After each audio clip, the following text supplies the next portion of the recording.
Hello, this is OverLordBou, and we're back with another video with SAT score. And today, we'll be talking about the 10.5 rocket changes.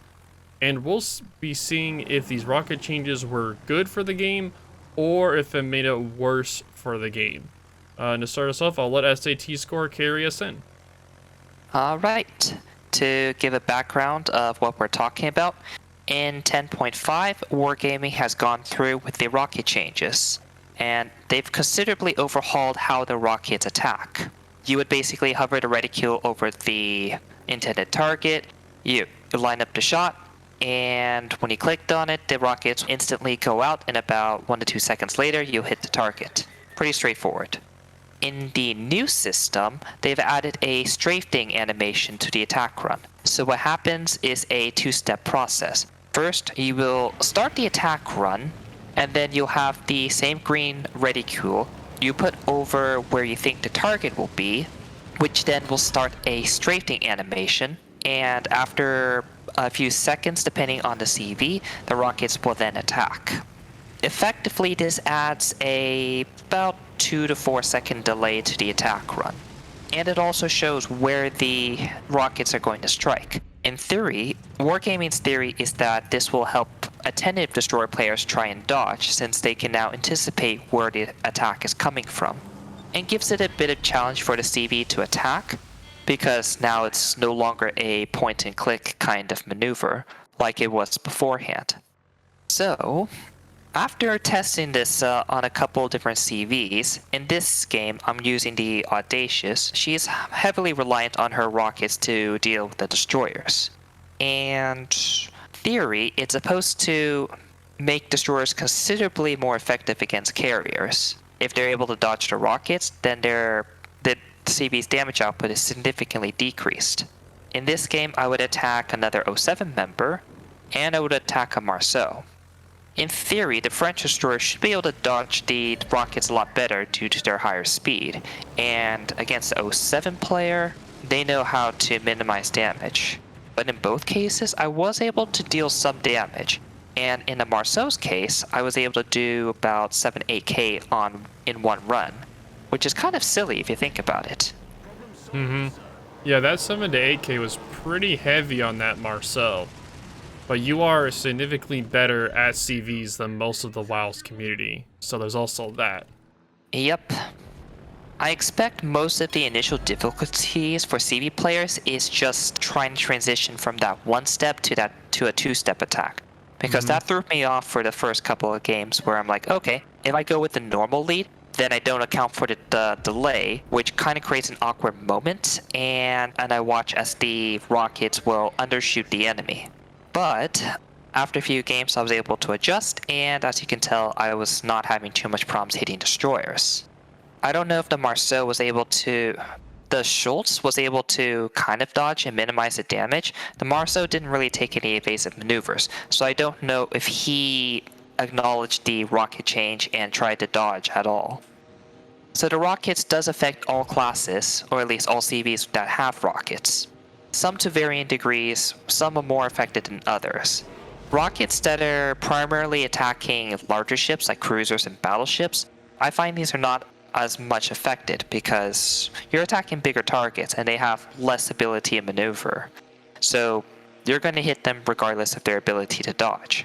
This would include like FDR rockets and German rockets and the Tiny Tims on the US CVs. Yep. Against destroyers, however, definitely harder to try to line up, especially if the destroyer is actively trying to dodge. Yep, and I feel like this is what they were going for on trying to reduce the amount of damage or targeting that CVs were doing the DDs to try to help out the DD class. But at the same time, though, I don't really play CVs too much, so I'll leave this more talk to you since you know more about CVs. But I feel like this targeted more of how a lot of the not so good CV players would do a lot of their work on focusing DDs a whole match and just harassing DDs. While a CV is supposed to kind of spot, target the weaker targets or people that are more alone, they kind of only focus DDs and kind of harass them all the time.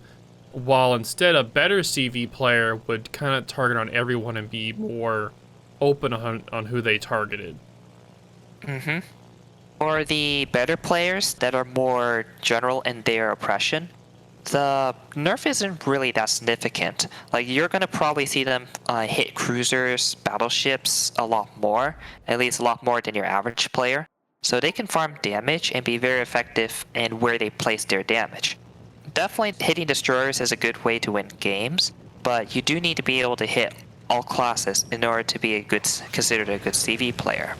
So in a sense, this kind of gets rid of a crutch for your average or mediocre CV players, because now that it's much harder for them to line up attacks against destroyers, they're going to lose a lot of effectiveness, especially when they start encountering other ships with more AA, like battleships and cruisers. Yep. And the thing is that this may lead to more CV players that focus primarily on DDs.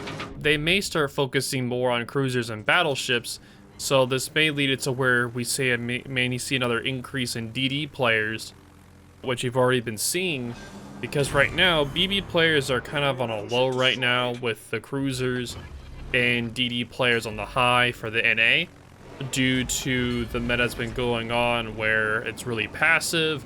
Pushing playstyle isn't very effective right now in NA. So in NA specifically, DD is going to be going up along with, will probably be going up along with cruiser, and Bs will probably be going down with this. But on servers like EU and in Russia, the BBs it's a very more aggressive playstyle, a lot more BB players. So they're not too much affected by this as much, since there's less DDs and more battleships going around. Mm-hmm. So as I said before, if you're mainly targeting cruisers and battleships, you're probably not going to see much of a change. In fact, some CVs will probably see a minimal change, like Richthofen. Richthofen relies on torpedoes to hit destroyers, so that part won't change.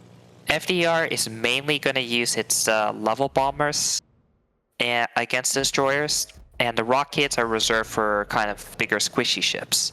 So that probably won't change either. And of course, Emomat is not affected at all because no rockets. Well, the thing about the MVR is that its rockets are designed to hit faster, kind of lighter target cruisers. So it could technically affect it, because those cruisers aren't going to give their broadside for very long. So if you're doing all that work to get on the broadside of that cruiser, then you got that delayed attack, that's going to affect you heavily on getting those nice juicy broadsides of those light cruisers you could quickly stay on the side of, quickly hit and run. Now there's a delay, so they'll see you coming in, see the machine guns, and have more time to turn, unless they're stationed at like an island. You're definitely right about that. I haven't attacked over islands too much, but I've heard some people complaining about trying to strike over islands and how the attack delays change that. This time I cannot confirm it. It would be kind of confusing to attack over the island with a delay. Like, it would cause some issues. And with this major change, there's going to be a lot of players going to try to adjust to it, probably be frustrated, because like about a year and a half, we're used to just literally left clicking on the enemy to get rockets to hit. But now we have to go lead, which is going to screw over about 2 years worth of mechanical skills, in a sense. Yup. And that's gonna be a hard thing to learn. Like, the thing is, like, CVs keep on being reworked over and over and over again. And the thing is, we wanted, like, the community around has been wanting there to be a change with the CVs for a while. But we weren't really asking for, like, a rocket change like this. We were more wanting just a spotting change. So instead of changing the spotting, they're like, okay, we're just gonna make it where it's harder for Ds to get hit by rockets. But in the end, we all know that the damage usually isn't dealt by the rockets, it's usually dealt by the team. So we wanted to change to the spotting done by CVs, because that's kind of the main thing that causes issues in the game, is the spotting done by CVs. So this change isn't really something that people were looking forward to. This is the first change that on Reddit and such and other places that people were actually against.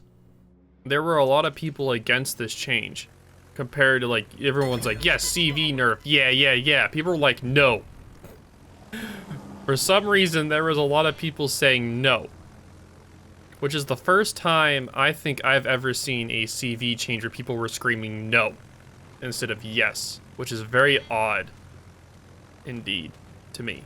I think it's very odd. Besides the people who think that CVs are already in a fine state, I think some of the opposition comes from how the change affects the rockets. Because what Wargaming did is reduce the amount of damage the CVs are directly dealing to destroyers. Yep. However, they aren't addressing the spotting issue that comes with it. I would also argue, you did bring up a good point, I would also argue this actually makes the spotting issue worse. Because through that entire attack animation, once you start the attack run, the strafing part, then the planes are invincible. So destroyer gets spotted for that during that entire delay, which is about 3 to 4 seconds. Yep. So at the very end of a run, if the CV has no other planes left, then the destroyer is going to be spotted for a couple more seconds longer. And that usually gives someone the shot to take at least one more shot at the destroyer. And of course, that shot could be the one that kills the destroyer. And the thing is that even if it can't do the strike, what it could do is it could literally have like a plane on like 60 health instantly start an attack and have that invincibility period to where it's keeping something spotted for that 3 to 4 seconds during that strafing with the machine gun. I expect this to be more of a high-level tactic. You might see it in clan battles, where people are just going to abuse that to keep some ships spotted for a bit longer. In randoms, it will definitely be annoying for the destroyer that has to deal with a couple seconds longer of spotting. Yep. But yeah, this is definitely something that it helps DDs, but with the people with the less mechanical skills with CVs, it definitely hurts them a lot. And this may cause an issue to where CVs just don't go after DDs as much, which is like, praise the Lord for DD players. But for cruisers and battleship players, this could be a huge, like, oh no, we just have to deal with torpedoes over and over and over again because we don't have spots on DDs. Because some CVs players are like, fuck it, I don't want to deal with not being able to hit them. It's only been a few days, so we'll have to see what it does to the meta overall. But definitely destroyer players are probably happier overall, even if they're not happy with everything. Carrier players obviously probably not very happy with the change. The main DDs that are betting from this are the French DDs that are extremely fast and don't have a smoke. Those are the main ships currently that are benefiting from this. So those ships that are already extremely strong just got even stronger. So you're going to be seeing more and more of them coming up. So we'll just have to wait and see. But thank you so much for your time today, SAT Score. Do you think there's anything else we need to cover? Nope. I think we covered the major parts of the rocket changes. So we'll have to see how much it changes, how much it affects the WoW's player base. Yep, if you guys could do me a favor, if you're a CV main or play CVs at all or a little bit, leave a comment down below talking about your experience with these new rockets. We would love to hear it. We'd love to read your guys' experience on this. I also will be doing a poll soon talking about the rockets as well, or I've already done a poll by this point, so we'll do an assessment on that later on another day. But thank y'all so much again. Thank y'all for your time, and I'll talk to y'all later. Hey guys, this is OverLordBou. Just want to thank y'all for watching today's video. Make sure to like, subscribe, and leave a comment down below. I love reading your guys' comments. I'll see you guys in the next video.